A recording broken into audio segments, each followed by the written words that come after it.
you hear this? Apparently raccoons are now considered urban employees in Toronto, and they get benefits. I swear, I saw it on a reel. Okay, so apparently Canada is switching to a 4-day weekend. Not like a 4-day work week, like a 4-day weekend. I saw this thing that said if you don't take your shoes off on a plane, the airline can actually fine you. Like, it's a new rule. They're cracking down.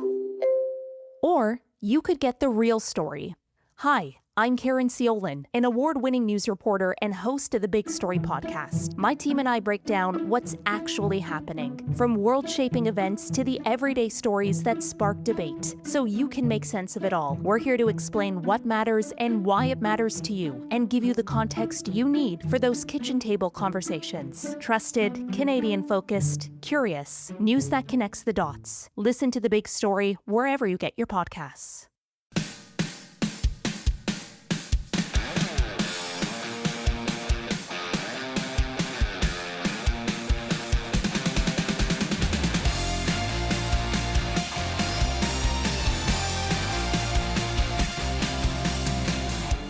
Hi, welcome to Someone Else's Movie, the original podcast where an actor, writer, director, or nebulous industry figure gives a little love to a movie they didn't make.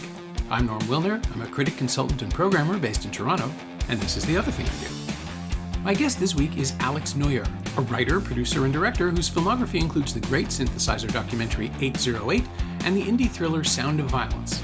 His latest, Love is the Monster, takes place at a Finnish island retreat where couples come to reconnect with each other under the guidance of a healer with an agenda of her own. Intimate and bloody, it's now available on digital and on demand in the US and Canada, and Sheila McCarthy is in it. You should check it out. Alex picked Zack Snyder's Dawn of the Dead, which reinvented George A. Romero's 1978 horror classic for 2004, with Sarah Polley, Bing Rames, Jake Weber, and Mekhi Phifer, among others, playing survivors taking refuge in a shopping center during a global zombie apocalypse.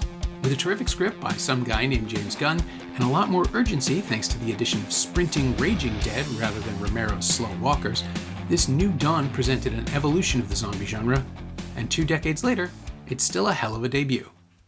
This is Someone Else's Movie. One of the first festival I had one of my short films at Conductor, they asked the audience, what is your controversial horror opinion? And I stood up and I said, the remake of Dawn of the Dead is one of the most accomplished zombie movies of all time. I don't disagree. People had a strong reaction to that because they thought I was denigrating the Romero classic, but it's quite the opposite. It's because of what they respect from the original, what they change completely, and where they go. So anyway, we'll get into all that, but it's a fantastic movie. And you gave me a good excuse to watch it again last night for the, God knows, I think I probably at this point has watched it probably 15 times. Yeah, so. It's such a great excuse, I find, with this show to just go revisit things.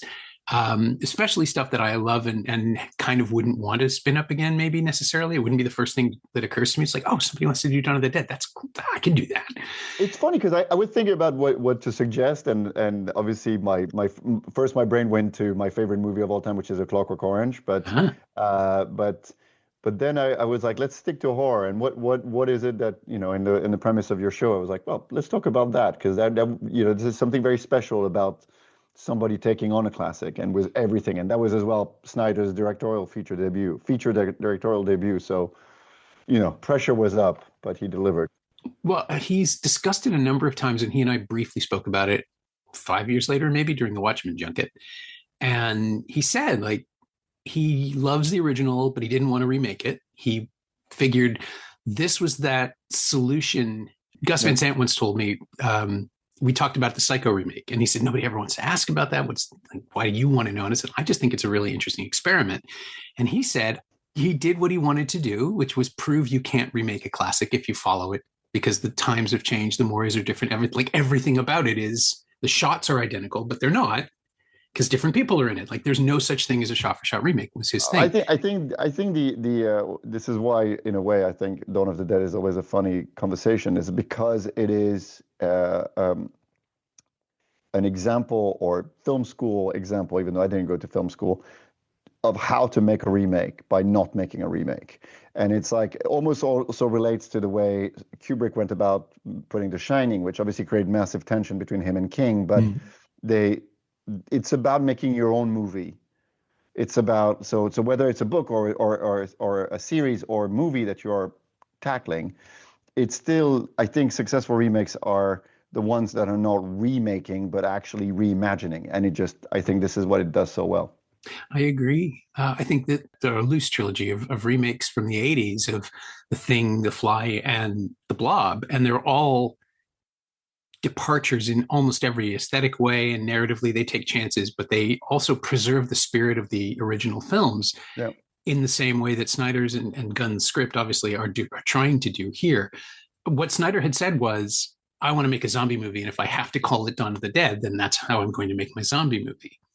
Yeah. But he does, like, he and Gunn both understand the power dynamics and the isolation, and the commercialism can kind of go out the window, because I mean, they address the it's funny because I got to interview the director of Train to Busan, and we were talking about the fact that, while they're completely different directors, the alignment they both had was that the social component to it all. So it's like it becomes, a very a sort of a very specific way of tackling a zombie movie that is actually loaded with sub-messages, subtext, and so on. And it creates, I don't know, I think it creates something immediately deeper than just carnage. And and this is what zombie movies are about. It's about shocking you to think into thinking, and nothing. So yeah. Anyway, let's get into it. I don't disagree. I think we are basically going to be nodding at each other for most of this, to be honest. Well, I have as well a bunch of other controversial opinion. If you want to go into my ranting against World War Z or The book's great. Yes, but ignoring to the point of what I was saying earlier about when you have material that you reimagine to make something, ignoring the source material completely is unfortunate. Yeah, absolutely. World War Z is, yes, it's not a linear book. It's stories inside, but they have a certain intensity that was not carried into the movie. And then, and Brad Pitt, who's a giant of movies, and I have deep respect for him. But when he said he wanted to make his zombie movies for his kids, I was like, aha, that's going to be a problem. Yeah. Well, it's funny too, because that movie doesn't understand the thing that Snyder's movie does, which is the second you introduce fast zombies, there's no hope. There's no, you can hole yourself up with the slow zombie epidemic and Romero's Dawn of the Dead, where people actually seal themselves inside a part of the mall that is like covered in zombies, but they're safe because they don't venture outside. They can negotiate with them, which I think is the beginning of that theme that he'll run through the rest of his series, Romero's series, where we have to either learn to coexist with them or just join them. And Snyder's, like, that first 10 minutes, which is as close to a perfect opening. I saw that at a preview screening, like a 7 p.m. Wednesday night radio contest winner shows, and nobody knew what to make of it. It's just so overwhelming and so powerful that when the title finally pops up, there's just this massive exhalation. Oh, this opening is what I like about a movie like this is the feeling that it's too late from the first minute. And that is genius. And also a movie which, my first horror movie of all time was Night of the Living Dead. I was 9 years old. I was in Paris at the time. They show whatever movie at whatever time on cable. And so Wednesday afternoon, switch on. I was not supposed to watch TV, but I did. And I was 9, and I stumbled upon Night of the Living Dead, and that's it. I was in. It's a movie that was so perfect by how it started with this creepy scene in the cemetery, all the way to the strong message of the institutional racism and the infrastructure of society that will always let the people down. It was loaded with messages, and I was 9 years old. I can't say I was necessarily fully privy to the socio-political message, but at least I was like, this ending kind of shocked me. And then I watched Evil Dead, which again had this feeling that horror doesn't let you off the hook at the end. It shouldn't. And and that last shot, of the camera going at Bruce Campbell was perfect. And I felt that this was going to be, if this is my entry into horror, then obviously I'm going to have expectations along the line. This is what I think was so good about Dawn of the Dead as a remake. There was a bit, obviously in the original, in 1978 original, the ending was changed from what it was going to be to a semi-hopeful ending. Yeah. Depends how you look at it. The helicopter has nowhere to go, doesn't have much fuel, and there's zombies everywhere. But it is a helicopter, and they are flying into the sunset. So, is it a happy ending or not is a debate. So I just want to make sure that, spoiler alert, if you still haven't seen the 1978 one. I think at this point, God, that movie's almost 50 years old.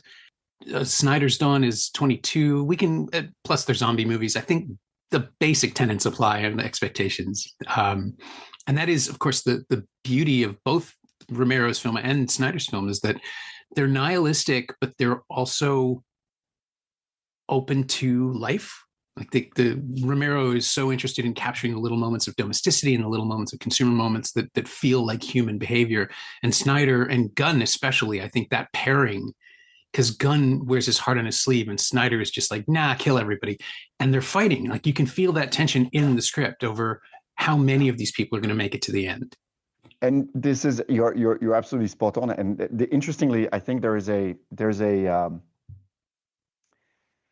beauty about the way that Romero cares about his characters and how the Snyder-Gunn combination, as you just rightly explained, kind of debates whether or not to care and how brutal we can be and how unapologetic we're going to be about what we're going to put them through. And by the way, nobody's really a good guy. Nobody's a bad guy. Everybody's kind of, mostly kind of ambivalent characters. I feel that this is what, again, in going back to the very first point of how to remake in really reimagine, is this is what I thought was the fantastic contrast between the 78 and the 2004. The 2004 went with the dark side of human nature and how, what would the apocalypse do to our, the very, very early moment where Michael Pfeiffer is pointing the gun and Ving Rhames arrives and he's still in his cop uniform and you're like, and that's already gone out of the window. And like that dynamic of the cop and robber and the sort of like it's so quickly kind of thrown out, and it's almost in this moment, Gunn and Snyder kind of dismiss the badge in that moment because chaos is overwhelmed and human nature is taking over here.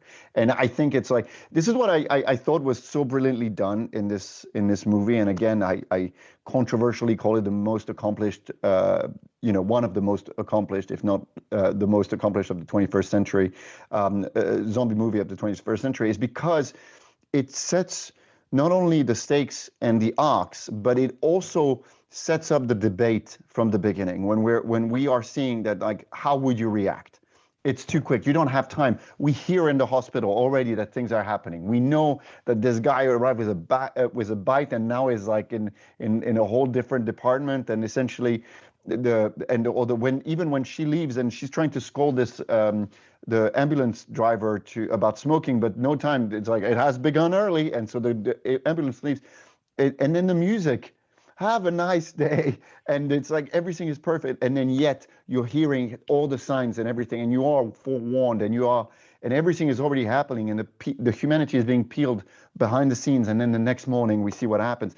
I find it so compelling. So there's so many little subtle bits of exposition that actually are almost really motivate rewatches and motivate the sort of revisiting, because it goes there. And it is what Romero did so well with Night of the Living Dead, is that you didn't know what was going on. It was the zombie apocalypse. You don't have time to figure out. We learn about the satellite and the sort of Cold War backing and all that stuff much, much later. And I think this is also essential, because it's almost like when you go at the virus that it's the rules that Romero set for the movie world. And he was never, precious about, I'm the only one who can do this, by the way. I think he was very much, he wanted to set up things for himself, but obviously they were very conducive to a lot of filmmaker afterwards. And frankly, ignore the Romero rules at your own peril, because there are some really, really key points. Or at least it should guide your thinking around the story crafting. But yes, it's you end up in this set of liberties really that are more than rules, and just after that it's up to take them and to decide what you do with them. And I think what Snyder respected and kept and celebrated was the cameos, with everything and everything, but then crafted himself from that first moment onwards. It's just, I don't know, it's, as you can hear, I can wax lyrical about this film for a while. Oh God, no! There's nothing better than passion. The fun part for me is watching it now in the rear view. I mean, Sarah Polley was already world famous in Canada, as the saying goes. But to see now that she is not like, it's not that she isn't condescending to the film or the performance, because she doesn't do that. Of course she doesn't. I know her a little bit, and it's just not how she works. But the fact that Snyder is good enough to see that it's a performance and work with her and actually create something with what she's giving him, because he isn't great at that, as it turns out. Like as Snyder's first film, it really does set a bar that I don't know that he's ever cleared. He's a maximalist. He does incredible work with the image and with pieces like the elements of narrative. He can be incredibly impressive, but he also, as he's gone on, as he's made movie after movie, I think he's become mired in that slow-mo thing he does, to a point of the technical kind of took over the creative. Yeah, well, but specifically like those tableaux that he designs, which he really doesn't have time for in Dawn because it moves so fast. And he started working towards tableaus, and they're not as interesting as pace, as the adrenalized thing he's doing here. So it's funny you say that, because I do see your point. I do think it's his best movie for sure. I think it has a sort of it's so genuine in the way it's crafted, put together, and it has this thing. I'm not saying he's not genuine in the rest of his work, but just there was this something like, it's for a first, for a feature debut, that was incredible to get access, I guess, to this material, to this freedom, and this budget as well. But it's true that after that, there's a different set of expectations. And I'm a big fan of Watchmen. I know that it's a movie that divides, but I thought it was I saw it on IMAX and I thought it was brilliant. That scene of Rorschach in the jail is like, I'm not stuck in here with you. You're stuck in here with me. And I love that moment. And similarly, 300, phenomenal. Anyway, we're not going to go over his filmography, but just I feel that it just had to grow and grow. And it's true that there are a set of expectations, and perhaps the level of freedom he got with Dawn of the Dead was perhaps hard to claim again when expectations are higher, bigger budgets, bigger studios, the whole paradigm changes. And perhaps this is why this duo of James Gunn and him kind of worked so well in Dawn of the Dead, because it's just like they still had that indie kind of raw feel to it, and James Gunn had his trauma experience as well, and all this sort of, I mean, James Gunn knows horror very well, so it just like it was interesting, and I like the fact that there's an element of being unapologetic when you do this, and I mean, I dare I say I was very unapologetic when I did Conductor and then Sound of Violence, because both my directorial short and feature debut, but I think this is what I think makes Dawn of the Dead so exciting, is how committed they were to do their own thing.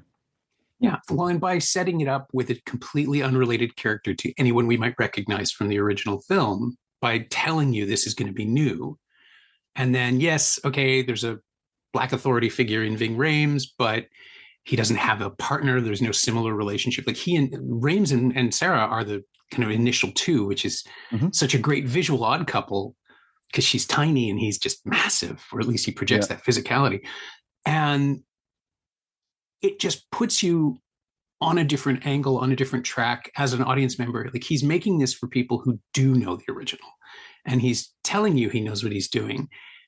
Little moments like, it's just that moment, well, there's a shootout and characters are killed. Well, let's say that, towards the middle third in the second act, and people just sort of stand around and wait to see what happens, which is such a beautiful little moment of, yeah, Romero never figured that out either, but this is our rule. This is what happens. You have to be bitten. If you get shot, you don't get back up. But now we know. And it's just that little moment where I'm pretty sure that's James Gunn just going, what do people want to see? What do the fans need to let them know that we know what we're doing? It's funny because the zombie genre, ever since Night of the Living Dead, has been a debate about the rules. Not only about the straightforward rules, but the rules, not just the bite and you become and so on, but just there's the debate about running or no running zombies, the whether the body, has this advanced sort of rotting or not, whether it is a virus that is in the people altogether or it is just transmitted through the bite, which what I like about what they did there is there's a lot of exposition. Mm-hmm. There's a lot of explanation of quick little nuggets of, well, you know this because this is how it happened. And it's not spelled out like in a monologue. It's just, they just kind of state those things throughout, and you end up in this very sort of clear paradigm. For example, the fact that somebody who dies not from a bite doesn't come back to life is something which is made clear so that only the bites are the transmitters. Whereas, like, for example, in The Walking Dead, it's clear that everybody has it, and so if you die, you come back to life. So it has this sort of, all those, in the history of the zombie genre, there are those rules that are toyed with and shifted, and I think it's very interesting that not only are they committing to certain rules, but they're making those rules clear really from the beginning, from the first scene in the hospital, the first things we hear from the doctors, or from that press conference with we don't know. Yeah. We don't know. And then after that, we start answering to each of those with like little nuggets of knowledge. And I have to say, the first half of this movie, which is an absolute roller coaster. It's just, we talked about the opening being so compelling and probably one of the best horror movie openings, out there. But it's also how it keeps this going and introduces throws in those people and puts them together. And we know that they don't have time to know each other. They don't have time to figure out whether or not they're going to be friends, allies, foes. We don't know because of the circumstances. So in the speed of things, being able to still drop those little nuggets of exposition in a sort of not overbearing way, I must commandeer the script writing of James Gunn. Obviously, yes, he was dealing with a great script from Romero, but they changed it so much that it's still very much his own. And I have to say, it's a masterclass of screenwriting. Yeah, not only does it show you what to leave out, what you can get away with, but it also shows you what's essential and the things that he adds, those tiny little moments that Romero probably would have done if he'd thought about it. I mean, the equivalent of Roger in the original film, I'm going to try not to come back. Here, it's a scene between a father and a daughter, and how Matt Frewer, another Canadian legend, just gets to be, I think, the best he's ever been, just because he's bringing his age and his weight of his presence as an actor to just sort of be quiet and sad. Because at this point, we know what's coming. He knows what's coming, and the film isn't giving him an out. Like he won't do it himself, and people will stay with him until the last second. But as soon as he turns, you hear it, and that shot is just so. Again, it's not on camera. We don't need it, which Romero would have done, right? Because it's always fun to watch somebody's head explode. But here, there is a mercy. And I'm pretty sure, again, that's Gunn realizing that it's much more powerful if you see it on the face of the kid instead of like his daughter, as opposed to a gore shot. And, obviously Snyder's on board with that and he shoots it beautifully and it's all part of their work together. But yeah, I think the humanizing force of an absolute genre nerd who lives and breathes this stuff. There's another side as well to this, which I think is very important. Normally, in a lot of movies, you kind of stay very somber and you bring a relief at some point. So either with a joke or with some sort of like just to let the pressure go. Sure. And interestingly here, the relief is a very sad moment after being so brutally unemotional about this whole thing because you don't have time. It's I don't know if I can swear, but F your feelings at that moment. It's like the treatment is very sort of brutally like this is happening whether you like it or not. It is interesting that moment slows down. That moment is the moment where everybody looks at each other and takes stock of how one is reacting to the other. So again, with this bunch of people being thrown together and not really having time to figure each other out, this is the test. And this moment defines a lot of the relationship between everybody, even though it is clearly laid out as this is going to happen. No matter how much one may complain about the situation, it's happening. And as you said, focusing on the daughter and focusing on the relationship between our characters around it rather than focusing too much on it. We have enough head exploding in that film. So it's like, I agree very much that the visual treatment has this. It's an interesting thing to bring relief through emotion rather than bring it through, for example, laughter, which is a more common way to let off the pressure. This is turning into a praise James Gunn as a screenwriter episode, but I think, and the way the performances, the way the length of the shot, the edit of this is very sort of, it's not rushing it either, and I think that makes that moment count quite a bit. There's a few moments actually throughout the movie that just that show the reminder that everybody's human. The moment where the guy on the shop across the street is shooting everybody, and Ving Rhames is like, nice shooting, good night, and it just it's kind of like the hunger then aspect comes about. You end up in this, okay, this is like they were goofing around shooting zombies, but fundamentally there's still a problem. This guy has no food, and the whole scene with the dog and all. I don't know. I feel like the every moment, like they put you through an emotion of things that you're not necessarily conditioned for at the beginning of the movie, and this is what enriches the experience throughout. And then we're in the final act when we have this attempt at an escape, which is the most ludicrous idea of trying to find an island because assumption that the island would not have been infected when we still don't know how it all happened. And all this is actually played out in the end credits through the camcorder of this very despicable man who I have to say, when he shows up around the bus infected, everybody goes, yeah.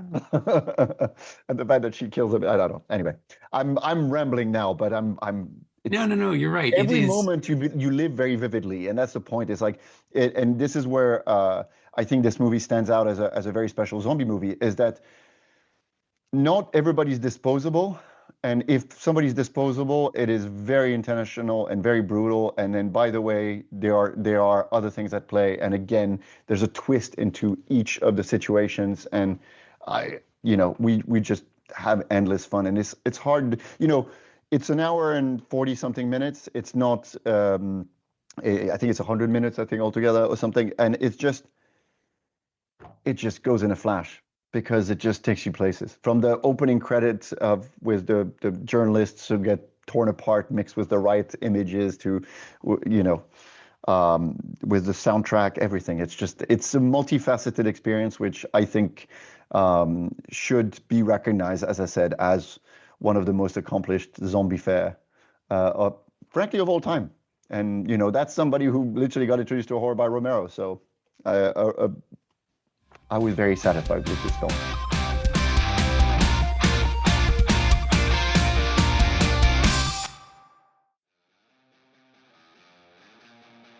Hey, it's Norm, interrupting my own show to bring you up to speed on Shiny Things, my newsletter about physical media, culture, and the odd streaming project.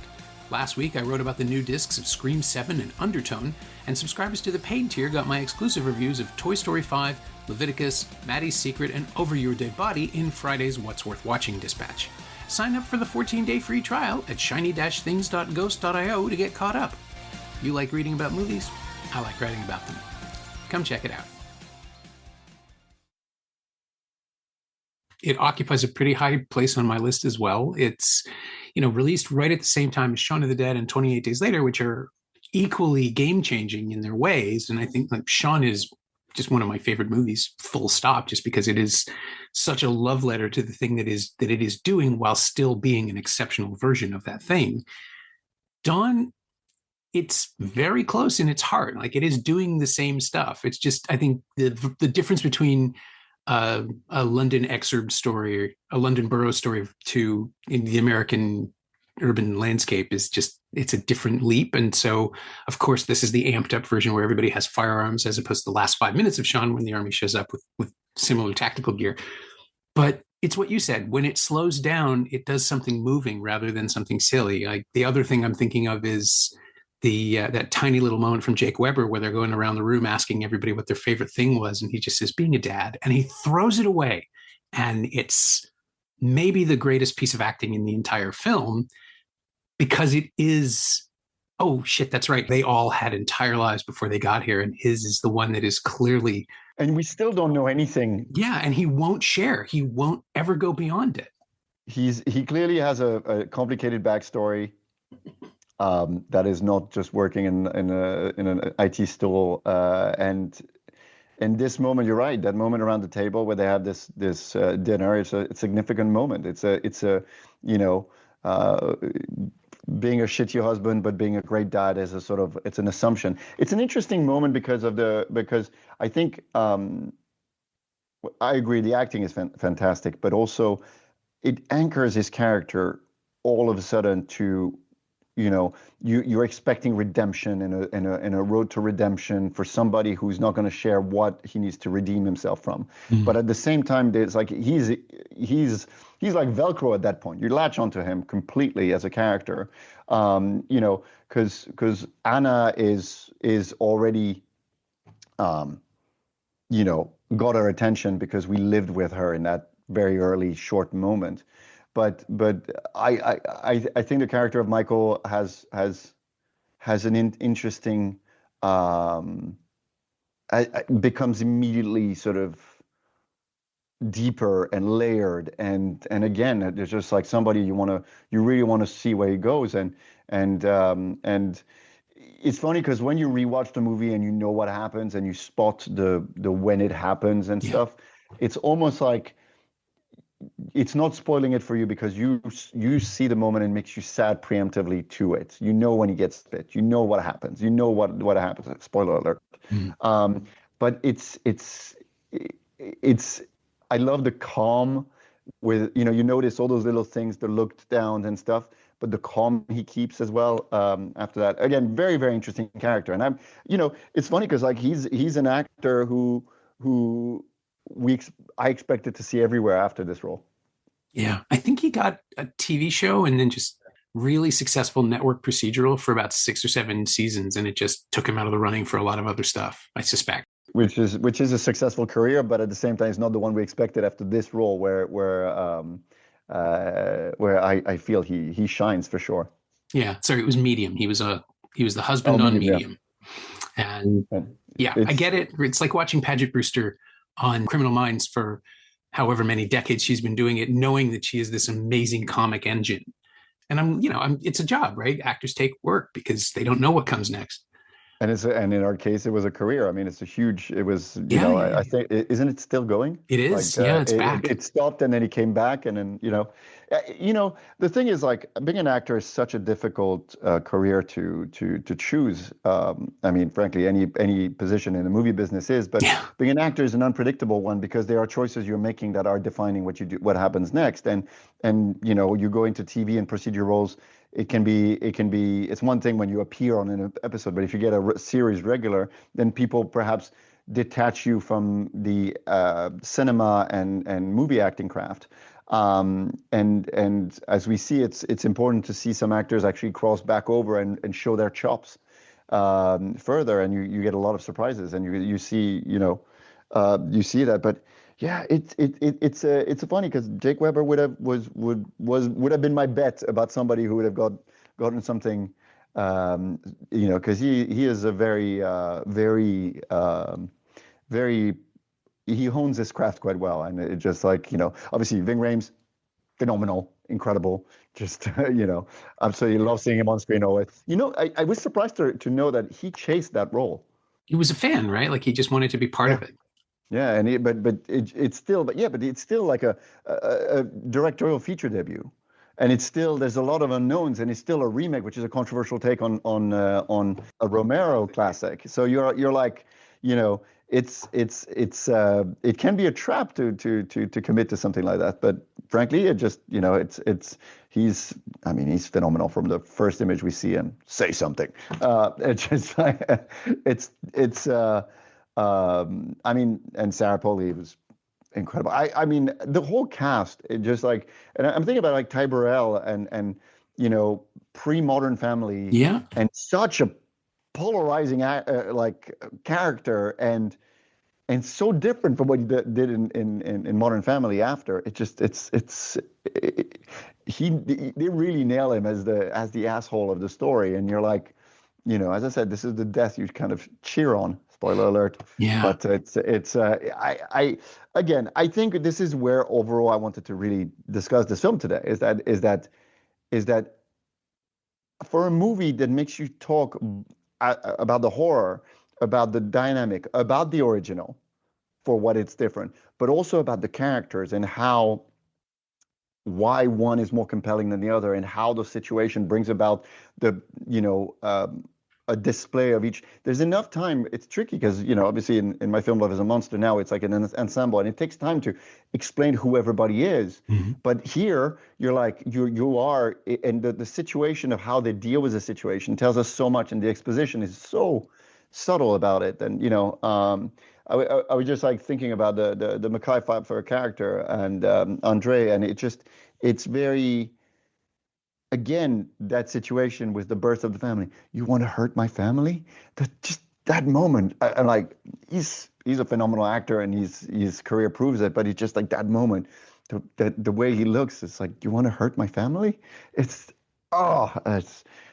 moment is the moment of unease in the whole movie, and it's just so powerful, and another great performance. Yeah, and a part of the bigger theme too of what you keep and what you let go from the world that used to be, because the rules are different now, and this is not something like he would probably, in an ordinary situation, he would probably react exactly the same way, and it could be diffused. But here, it's just like, no, you're instantly a threat to the rest of the community, and everybody instantly just turns on him, and it's still tragic. Because I know how he got there. It's coming from a good place. It's just that he can't see what's really happening, and he's going to kill everyone else. But at the same time, it's like like the birth of the. I mean, that shot of the zombie child is just because you have this big scene. You have this big scene that matters a lot, and that puts us through all the feels, and then suddenly you have this payoff of this zombie baby, which is just an incredible shot. It's again, it's just like what is interesting is that the sequences that really shape the three acts of this movie are memorable for each arc of each characters, and how we really kind of we get to perhaps maybe there's CJ and stuff where there's not a full arc, but there's a satisfying moment, the two gun show, and then being grabbed in the midst of it. There's a cool zombie. In any zombie movie, you're going out, shooting zombies and they swarm you. It's cool. It would have been maybe that's the moment for a celebration of Day of the Dead, was that when the guard gets torn apart in George Romero's Day of the Dead, by the way, and there was this whole tearing of the thing that he still watches. I thought that might have been coming then, but they needed to keep going, so that makes sense. But it's the zombie genre is horror filmmaking is experimentation. We're mad scientists trying to put something out in the universe and see if it sticks. But with the zombie genre, there's a duality of that, and then suddenly the sort of how the fans are demanding to obey certain rules, to follow certain rules, to follow certain things. So it's like mad scientist, but still very rigid. And I find it fascinating because this is why it's so tricky to make a good zombie movies. And this is no dig at any zombie movie I might not have enjoyed as much or something like that. It's more like, it is a challenge. It's like, every zombie movie is first perceived as a remake of a Romero movie, which again, my gateway into horror. So I would be terrified to take that on. Sure. But it's the weight of history of zombie movies versus, for example, slashers. The rules of slashers are not as held on tight, whereas the historical value of the rules of zombie movies is kind of nurtured and salvaged, and it just, I don't know. I find it really. I find it that it's sort of almost like the flag bearing of the horror genre broadly is to take on a zombie movie with everything at stake and all the expectation and all the eyes and all the pressure, and then come out of it successfully. It's just, I don't know. It's like there's something more about it than just making a horror movie. Yeah, It's like, does that make sense? it does. It does. Well, uh, it's the holy grail, right? Like it is. There's only there. How many movies are called Halloween, but there's only one Halloween, and Right. how many movies are zombie movies, but there's only a handful that actually do something original or interesting without opening up to something else, like something like Fulci's The Beyond, where there are zombies, but it's not a zombie movie. It's an occult film. It's got curses and stuff. It's not the same thing. What Night of the Living Dead does and what Halloween did are to lay out not a roadmap, but a treasure map. Like the only way you get to the end of this thing is to follow every single step exactly the way we have, because that's the perfect route. They didn't know they were doing it that way. It just happened. It's like Halloween is a shark. It only moves in one direction. It has a handful of characters. And once they start complicating it in the sequels, they become less interesting. Also, all the conflicts are there and it's over when it's over. Night of the Living Dead, it ends, but it's open-ended in a way that could obviously keep going. And people have made movies within its universe and outside of its universe that are the same story. But they struggle with the formula. They struggle with the mix. It's a gumbo rather than a hamburger. And the Yeah. ones that nail it are the ones that bring one new element. And in Shaun of the Dead, it's comedy. In 28 Days Later, it's the containment and the rage and the speed. And in this Dawn, I think it is simply turning the lens on the audience and saying, the stuff that worked for you in 1978 isn't going to work now. What do you do? Yeah, which one are you? Mm-hmm. Yeah. And it's interesting because I think I was just thinking about the remake of Night of the Living Dead, the Savini remake in the 90s, which has many qualities to it. Uh, I I will admit I didn't love it as much because of how attached I am to the original, and because it's quite close to what the original. And obviously, the ending was, because of how important the ending of Night of the Living Dead is, the original it made sense to make that ending, but it's the power of that original ending, especially contextually in '68 and so on. And just like there's something that just elevated the original Night of the Living Dead to that status of not only a horror movie that frightens you and you're in awe of even the practical effects and everything, but also how strongly the message was, which I think that in the Savini one, the practical effects and the quality of the film are there. It's just that the message, the socio-political message didn't hit the same way. And again, I rewatched it actually recently, and I still really enjoyed it. This is the challenge. And I think here with Dawn of the Dead, there's enough of a separation with the original to make sure that that they could do whatever they wanted, and they took the liberties they wanted. But then the one thing that they felt needed to be there is the message, is this consumerist, anti-consumerist approach that just kind of then leads to the doom of humanity and the worst of humankind and everything, to just lead at a sort of gloomy, less than hopeful outcome is something that I think Romero was so good at. It was just makes us feel like hope is vapid, hope is very fleeting, and then if you latch onto it when you're in the middle of the apocalypse, you're missing the point, and that you're probably better off dead.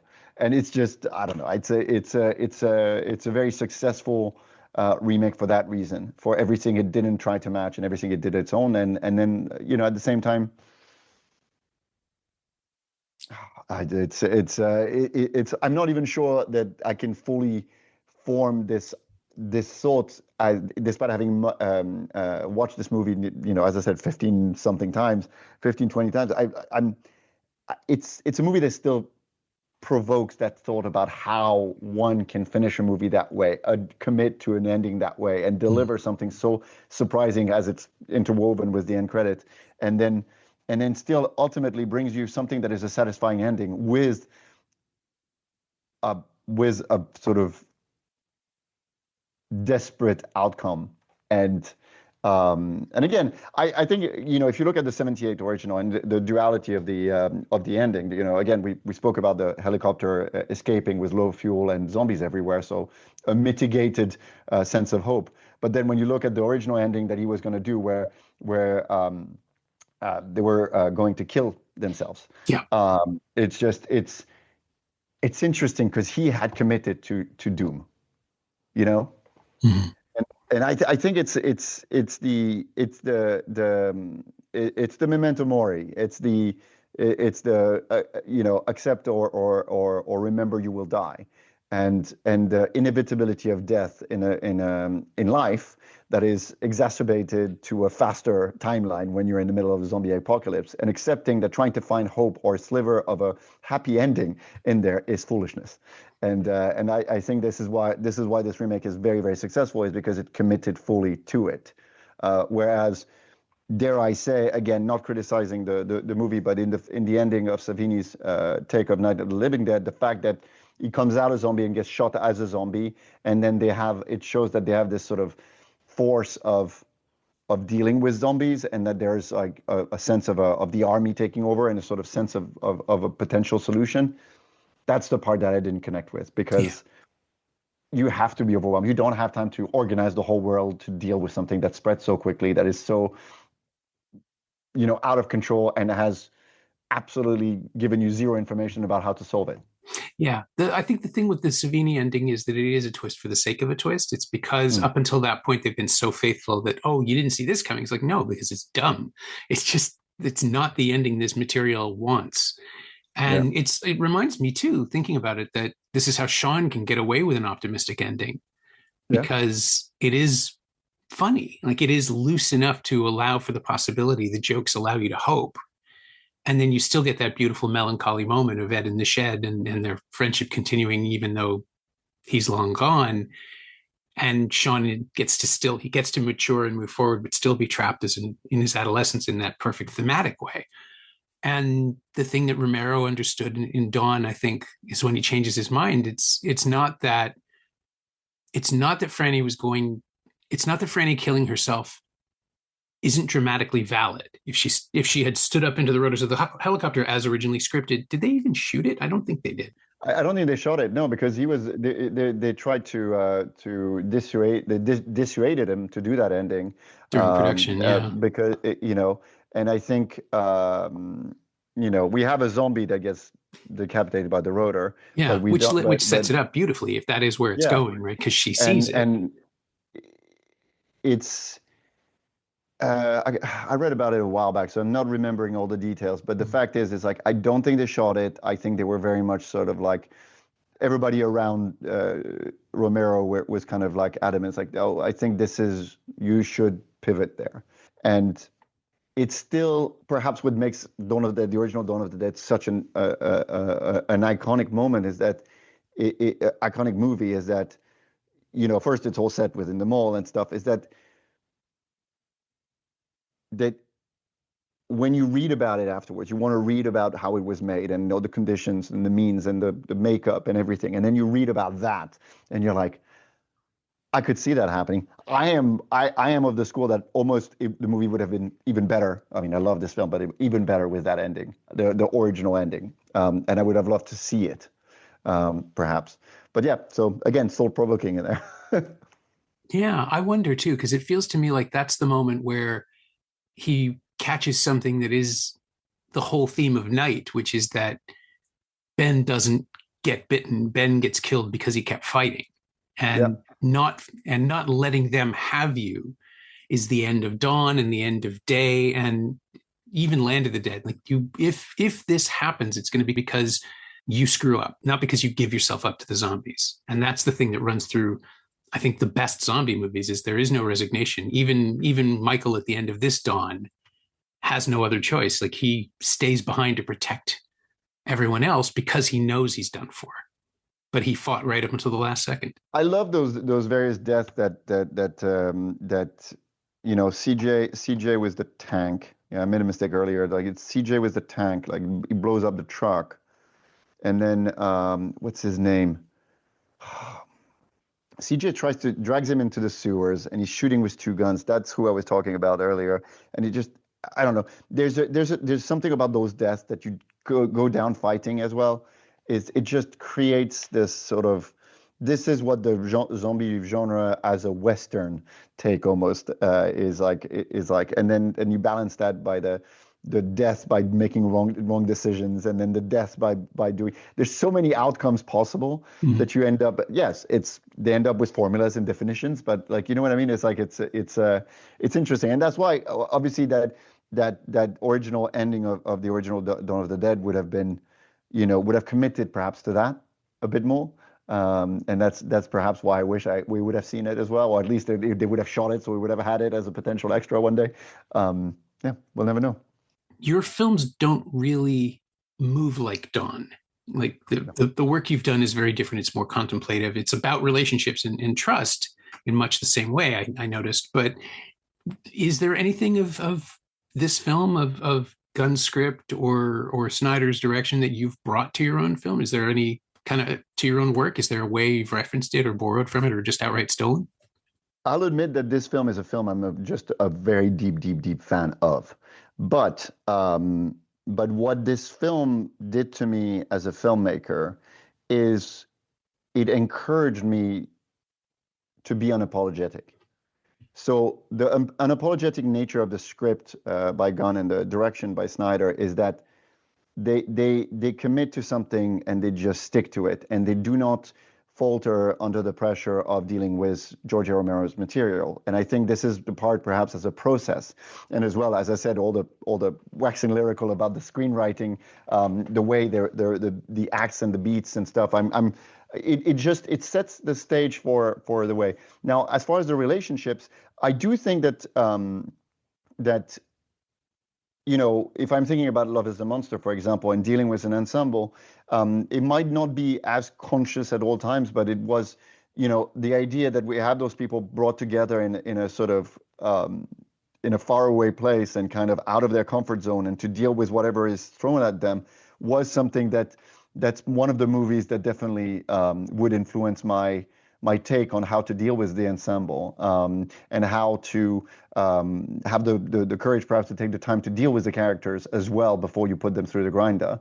And yeah, so that's perhaps what the legacy of it. But first and foremost, I'm just a huge fan of this film, and it's like part of my, the funny thing is, because I started in documentaries, I was making documentaries about producing documentaries and writing some as well about art and music, and my most known one is 808, which I produced. And after that, when I wanted something new, because after 5 years making 808, I was exhausted. It's my wife who said, really, it's time for you to get into horror, because this is your passion since forever, and I know you have ideas. And so my wife, who knows me very well, clearly was the one who was like, go dive into that horror culture of yours, and find something that drives you. And there's a movie that I was developing in 2016 and 17 called Cielo, which never happen. It was an eco-thriller, which now would, because it involved fungus and stuff. So obviously Last of Us and stuff that came after just kind of obviously dealt with this very well. But there was actually a lot of my love for zombie movies in there, although my movies was not about zombies. It was more about, um, you know, like the handbrake goes off on the human nature in its raw, brutal form, and this interpersonal relationships, and it was ending up a very sort of very gore battle royale on an island. But it was very interesting to actually use that, and I was basing myself on my love for Romero, for example, in the movie The Crazies, which again had a phenomenal remake, by the way. I think this body of work broadly is what influences my work in the way that you create somebody who in the horror system has to be so-called disposable because there's going to be a path to a death. But at the same time, I care so much about my characters and about their relationship that I want to feel as a director, when I'm directing some of those tragic moments, that I want to feel the rip inside of me of their passing in the story. And interestingly, obviously when I've written it, I feel like that very often while I write it, and if I feel it again while I direct, it's a good sense, because in movies like that, whether it is the Romero's classic or this remake, I felt the brunt of all those characters and their passing, and I think that's something that I'm trying to bring into my work as much as anything, because I'm gonna put the characters through something terrible. So, I mean, the ending of Sound of Violence, especially, is something which I know it divides opinion. I love that ending. It came to me in a dream, and I had drawn up the sort of body horror aspect to it. And I remember coming to my producing partner and my special effects guy, and they thought I was crazy, which I guess I am. But it was there's a visual tradition that might not be naturally pointing to something like Dawn of the Dead, but it is very much in the weight of things that led me to where my sort of visual language in horror perhaps is today. Yeah, I can see that. It's a signpost. Yeah, it's like there's always going to be a little nuggets of and callbacks, and one of my all-time favorite movie or all-time guilty pleasure, should I say, is Chopping Mall.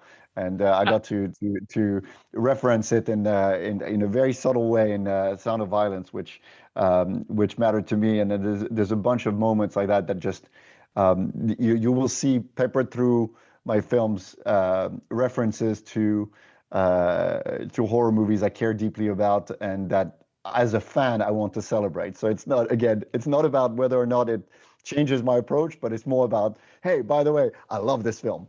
There's in Sound of Violence, there's a key moment celebrating Battle Royale, which is in my top 5 of all time. It's one of those movies that just, really, really fundamentally changed my vision of filmmaking, but also just as a fan, which just blew my mind. And this moment where little Alexis comes out of her house is an homage to the opening of Battle Royale with that kid who comes who's surrounded by the press. And so there's always going to be something that taps into this thing, and I think it is what the beauty of filmmaking allows us to tap into, is that we can be a sum of a movie nerd. We can have the technical skills, hopefully, and try to deliver something that looks beautiful, that is well performed and well directed, hopefully.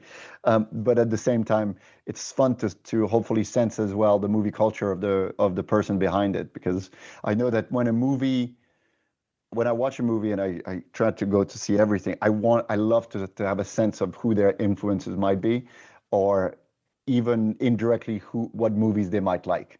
And so it's if you look at on Letterboxd my favorite movies, for example, it might be, you see Night of the Living Dead, for example, and you see Clockwork Orange and you see Battle Royale, but it might surprise a few as well to my work. Yeah. Well, now we have the Criterion Closet for famous people to do that, but everybody else just has to get it out there some other way. Absolutely. And it just like I think it's interesting actually when you go to Cannes and to places like that, and you talk to filmmakers from new to established, and you go how quickly the conversation goes to references, goes to favorite movies, goes to there, because it's like almost like the beacon that within the industry connects us all. Like if we Whether we come from film school or not, and as I said, I didn't go through film school, I studied advertising. But the one thing that is the quote from Tarantino, I didn't go to film school, I went to films. And I think that in many ways, in the way we interact around the movie business and hopefully trying to make a name for ourselves, this is also still a connective tissue, whether with the audience or with the industry folks. It's the top 5 movies or the movies that define perhaps our take on the movie or that we just love and that might create friendships around. My thanks to Alex Noyer, whose folk horror creepshow Love is the Monster is now available on digital and on demand throughout North America. Thanks also to Justin Cook. He knows what he did. You can find Alex on Instagram at Alex Noyer, all one word, and you can find Dawn of the Dead in an excellent 4K special edition from Shout Studios. It's also available to rent or buy on various VOD services across North America. You can find me on Blue Sky at Norm Wilner, and you can find this podcast there at Semcast, SEMcast, and on the web at someoneelsesmovie.com. The first year of the show is still available for just $20 at payhip.com/semcast. That's the first 52 episodes of Someone Else's Movie, 40 of which aren't currently available anywhere else. And check out my newsletter, Shiny Things, at shiny-things.ghost.io. I think you'll enjoy it. Our theme song is by The Last Year. If you like it, or the show in general, please say so. Leave a review wherever you've been listening. Every little bit helps, it truly does. And check out the other shows on the Frequency Podcast Network while you're doing that. Stay safe, watch movies, get all the boosters. Don't get bit. I'll see you next week.